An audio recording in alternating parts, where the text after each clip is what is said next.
Another season, another double Shantae, what's up with that? Hey guys, it's Jack and I've been playing catch up on UK Series 4 and I just got to the lip sync with John Burrs and Black Peppa. Was it double Shantae worthy? Arguably so. I think watching it back, I really enjoyed it and I guess I could see the double Shantae, but what I see more now with these types of results is a pattern and a lot more calculation in the decisions. Basically, any season judged by RuPaul now has a double Shantae. It's always a good moment, but I think over time it's lost a lot of its novelty. And basically that's what I want to talk about today. I think the concept of double Shantaes is so interesting in the terms of the show and just how it's been used in the past couple years as an emblem for what direction the show is going, and I don't know if that's positive or negative. You can decide in the comments. So like normal, I'm gonna go through each season with a double Shantae and kind of explain why I think it happened for the specific season, and then at the end come back to the question of whether these double Shantaes are worth it and what it means for the show overall. I know Drag Detective did a video like this a year back, and please go watch that video. It's really great. I think there's been a lot of evolution with these double Shantaes since he's done that video, so I want to cover that, and also we're just good friends and he's totally cool with me covering this too. So let's start with a lip sync from season 3 that's kind of forgotten a lot of the time. Season 3 was very interesting because it was the first season to have 16 episodes, and the only other seasons to do that are season 13 and 14. So much like that season, there were episodes on this season that could be considered a little filler, like there was the casting call, the reunion, just episodes that didn't really matter for the actual competition of the show. And other ways they were able to get around having only a specific amount of girls for too many episodes was to do a double Shantae and also bring back Carmen. It was a good lip sync. I don't know if it was fully double Shantae worthy compared to what we saw later, but it's interesting to look back and see that this was the first double Shantae and it was kind of done for the same reasons that they're done in season 13 or 14. They needed to extend the competition out a little bit, so they brought back Carmen and also had a double Shantae with Carmen. Aside from trying to extend the episode length, I think another reason they had this double Shantae with this specific episode and this specific lip sync was the fact that they were trying to make this a very patriotic and feel good episode. This type of save is something that we've only seen a couple times on the show, but they're honestly some of my favorite saves. You take a really good episode that just makes you feel good to watch, maybe not specifically this one, but one we'll get to later, and your viewing experience may be a little soured because they send someone you like home, but no, not here. It makes everyone feel good because everyone gets to stay. So I think this save specifically happened in order to both extend the runtime and create a positive message for the show.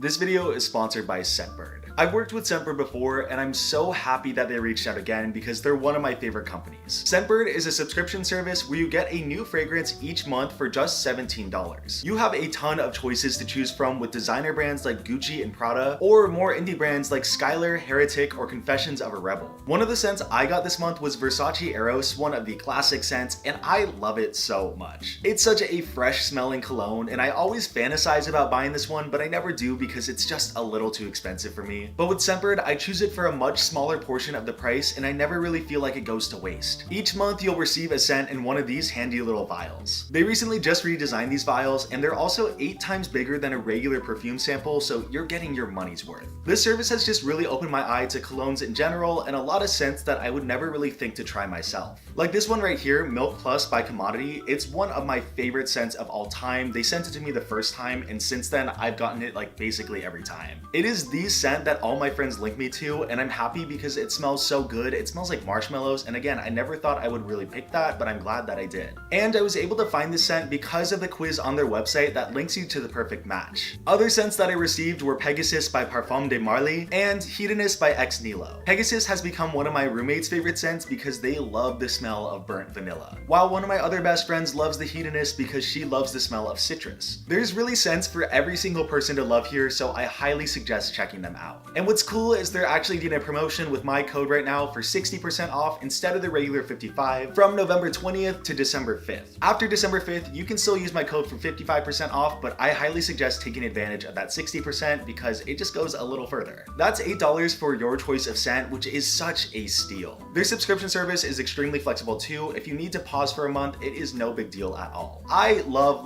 Scentbird. I feel so much more confident because of the choices that they give me, and I know you will too. Starting Start smelling good with Scentbird. Thanks for sponsoring this video. Now let's get back to the video. Another category of double Shantays where someone still gets cut from the episode is when the bottom two are saved because someone else has to go home instead. We saw this first on season 4 with Jeremy and Sharon, and Willem had to get disqualified instead. On the Drag Race fandom, it's listed as a double Shantay. Some people don't really think so, but to me, the bottom two queens were both safe as opposed to one getting eliminated. This double Shantay was definitely very calculated, obviously putting the two enemies in the bottom when they still didn't even really finish their storyline. It wouldn't have been as satisfying.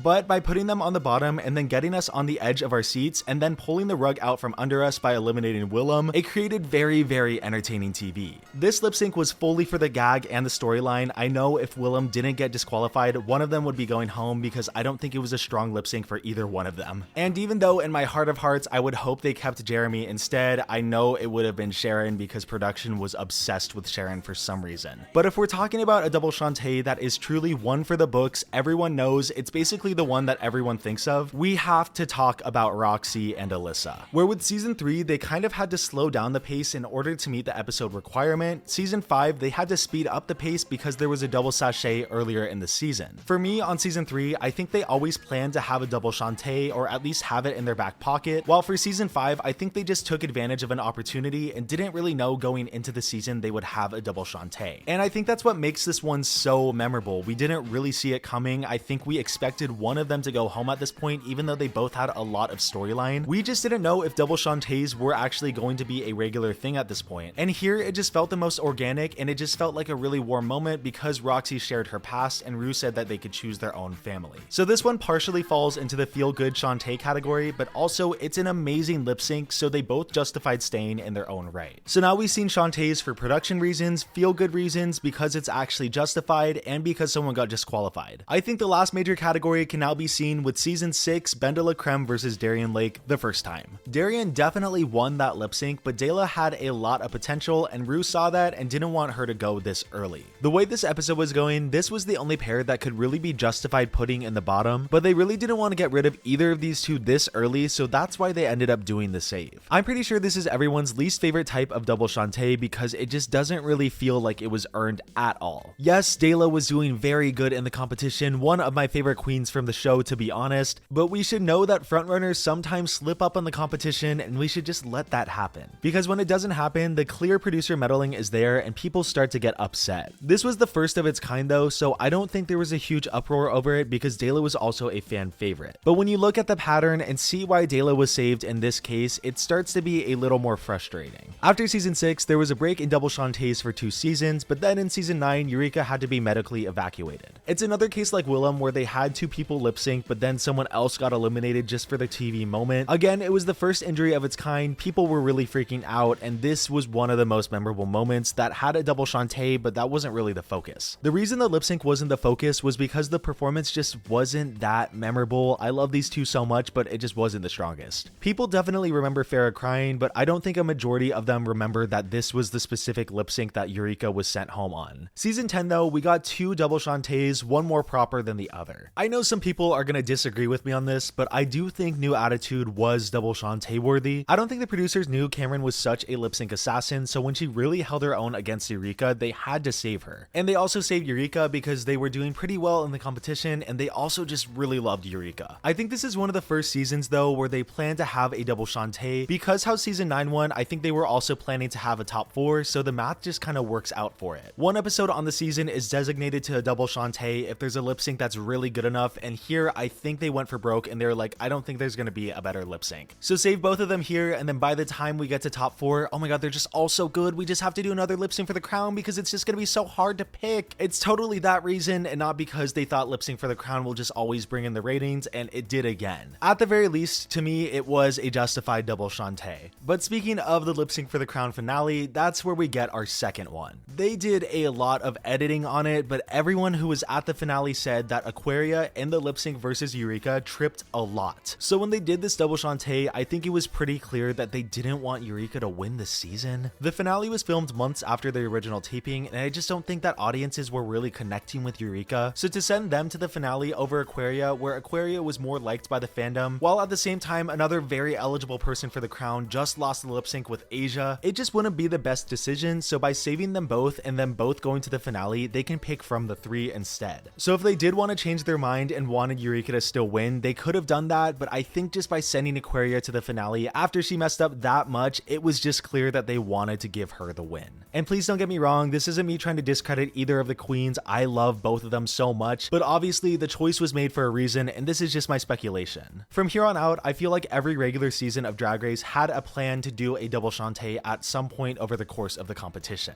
Just with the way the math works and the lip sync for the crown format going over very well the past 2 seasons, I think the showrunners liked a top 4 with a double Shantae a lot better than a top 3 with no double Shantae. On paper, it just creates more unpredictable, entertaining TV, but once you sit down and look at the pattern, it's not as unpredictable as they want you to believe. Season 11's double Shantae is an interesting case because obviously they earned it completely, one of the most iconic lip syncs, but at the same time, I feel like these two were put in the bottom because they knew that they were going to give an amazing performance and it would probably be a double Shantae. What I love about the most organic double Shantaes is the fact that you don't really expect both of the performers to go as hard, and then when you do, you can't really decide between them. So when it ends up that both of them are saved, you're like, oh, okay, that makes sense because they both really turned it out. But for season 11, yes, they turned it so much, but we know they are sickening performers, and we also know that they were both the frontrunners. There was no way the producers were going to send one of their frontrunners home who have been in the top for basically the entire competition. So you know they expected them to turn it out, and when they did, they were like, yes, of course it's going to be a double Shantae. It feels organic and a good amount of earned because I don't think that Brooke or Evie realized that it was going to be a double Shantae, so they really fought for it. But these were the two producer favorites of the season. There was no way either of them were going home. But of course, they can play it off as them earning the double Shantae because they were going to turn it regardless. Season 12, we have another lip sync that falls into a feel-good double Shantae. The Superfan makeover from season 12 is one of my favorite episodes of all time. It is just so insanely comforting to me, and having a double Shantae at the end and having the women in the workroom really being excited for all the queens and not really anyone going home, it just put a cherry on top for such a positive episode. I like Jackie's character, but I do agree with some people who say that it's a little one note, and I do think that Heidi won the lip sync, but to send anyone home in this episode would be a crime, and this is why I love feel-good Shantaes so much. Double Shantaes based off of performance speak more to the competition and drag itself, while double Shantaes for feel-good vibes speak more to the message of the show. Like with most of season 13, you can see a lot of the calculation that came in with the double Shantae. Next Sunday, I'm going to be releasing a video on the weird storytelling of season 13, and here is a perfect example. I'm not going to be covering this lip sync in that video because it's more focused on a certain queen, so I'm rather going to talk about it here. The results of this lip sync are so similar to season 6 with Darian and Dela that basically the pattern writes itself. I really didn't like this musical, but for what they were given, all of the performances were really good except for Simone and Candy. So just like with Darian and Dela, they were the only viable options for the bottom two, but they were also two of the producers' favorites and two of the frontrunners. Simone was dominating the competition, and a season without Candy is a season I don't want to watch. So it's very, very obvious why they saved these two, and I'm happy for the entertainment value of the season. But viewers find this one so frustrating because the producers show so many of their cards with this. It's really clear they did not want to give up either Simone or Candy this episode, and personally, I'm happy about that, but it's just also frustrating to the rest of the queens in the competition. If Rue and the producers can just Deus Ex Machina any of the queens in the competition, then what's the point of competing? Of course, if I was in a competition like this, I would be so happy for one of my sisters getting a second chance, but it's also just a little discouraging because it's like, if they love these two so much, where do I fit in the competition? There's also a third group of people that I fall into that just think that both of them turned it and they both deserve to stay. But out of every double Shantae that we've seen recently, I feel like this is the one that had the biggest reaction out of people. And that could also be due to the fact that there were so many non-elimination episodes so early into season 13, which again, like the dilemma with season 3, they need to extend the runtime as much as possible, and they need queens to do that so they have more double Shantaes or non-elimination episodes. That dilemma very much continues into season 14, where we have 3 double Shantaes. The first is the most standard, but also not needed, but I know why they did it because it was just a really good lip sync. Georges versus Jasmine was great. A very entertaining, very energetic, very fun lip sync, and I completely understand why it was a double Shantae. The only issue is that there was a double Shantae that is completely planned into the season and is told that is going to happen. The chocolate bar twist that we saw with Bosco, I think it was smart of them to try and switch up the format in the Shantays, but like I've said many times before, if you have other double Shantays on the season, then there's no point in having this extra twist. The chocolate bar twist is like a microcosm for double Shantays as a whole. If you have so many double Shantays coming up over so many recent seasons,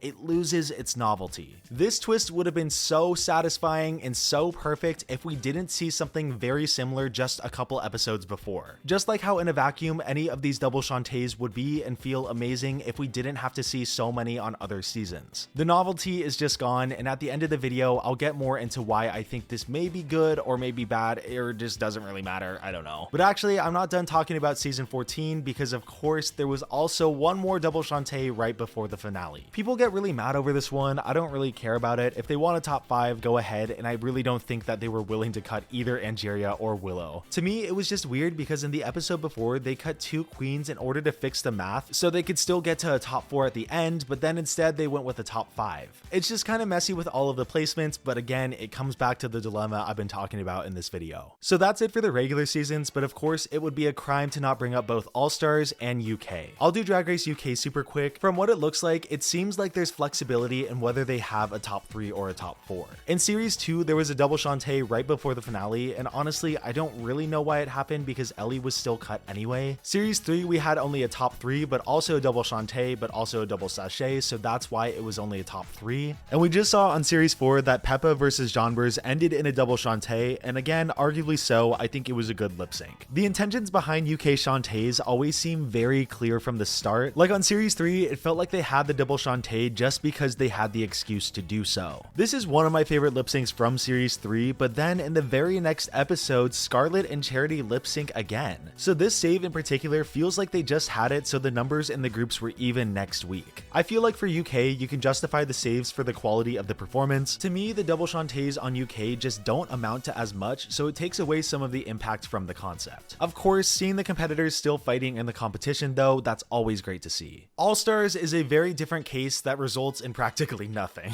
Okay, so for season 1 obviously it was a different format. Raven and Juju were in the bottom, and then RuPaul made the twist to have a top 4 because they basically could. There was no song they had to change around, having an extra person there, it didn't really matter, and obviously Ru loves Juju and Raven. So this one can be categorized with the regular seasons and be thrown into the feel-good saves. But then we get to the rest of the seasons where the top 2 queens win, and every single time they always play it up and it results in nothing. This is one of my least favorite things they do because they never actually go through with it, but they always try to hype it up like they are. So if you win the top 2 lip sync, you get to eliminate the queen of your choice, but if you both win, then each queen gets to eliminate the person they chose. Every single double win from All-Stars was completely justified. They were all such fun, amazing lip syncs, but every single time both of the top queens picked the same bottom queen to eliminate. So it just doesn't matter. I'm so happy that both of the top queens get to celebrate winning in the top, and of course from a compassionate standpoint, I'm glad that only one queen is eliminated in the bottom. But for them to constantly tease it every single All-Star season that it happens, it just gets a little tired. Let's just be upfront about it and rehash points that I've already made in the video. Double Shantays have lost their novelty, and it's an emblem for the growth of the show, and this is good and bad. Part of the reason why double Shantays have lost their novelty, aside from the fact that they happen every season, is because there's just way more seasons now. Back in season 5, it was crazy to see a double Shantay because we only saw one season a year, or even up to season 11, there were a couple seasons airing at that point, but still not enough to really see it all the time. I remember when I watched season 11 for the first time, I knew double Shantays were a possibility and I knew they were becoming more frequent, but I still didn't know if it was actually going to happen. But once they started to pop up more frequently, fans like myself knew when they were going to happen, and a lot of the shock value just wasn't there anymore. So overall, is this a bad thing? I feel like the way it's presented to us in recent seasons, they know that it's not as big as it used to be. We still get the queen's reactions of getting saved in the competition, and I think that's great, but they don't really play it up beyond that, and that's perfect. I think it would be really exhausting if they continued to play it up super big like they did in earlier seasons. If they have to continue to do a double Shantay or multiple every season, I think the way they're doing it now is completely fine. The one thing that I do hope they look out for is the fact that sometimes you can see the producer meddling happen with these double Shantays. As a viewer, it just gets a little frustrating when you can see the calculations being made in order to save certain people, but one thing I've learned is that it's very subjective perspective, and even though I think this, maybe other people don't. There's justification for almost every single double Shantae, you just have to be the one to make it. It is a wonderful moment for the queens, and even if the TV moment is lost a little bit, personally, seeing the queens' dreams live on in the competition is always great to see. Thank you guys so much for watching. Thank you Scentbird for sponsoring this video. I'm going home for Thanksgiving, but right before, I'm going to grind out a video. I may take a break in early December to focus on finals and work on a bigger video that I've been thinking about for a while, but I'll let you know before anything major happens. Happy holidays to all who celebrate, spread some love, and I'll see you soon with another video.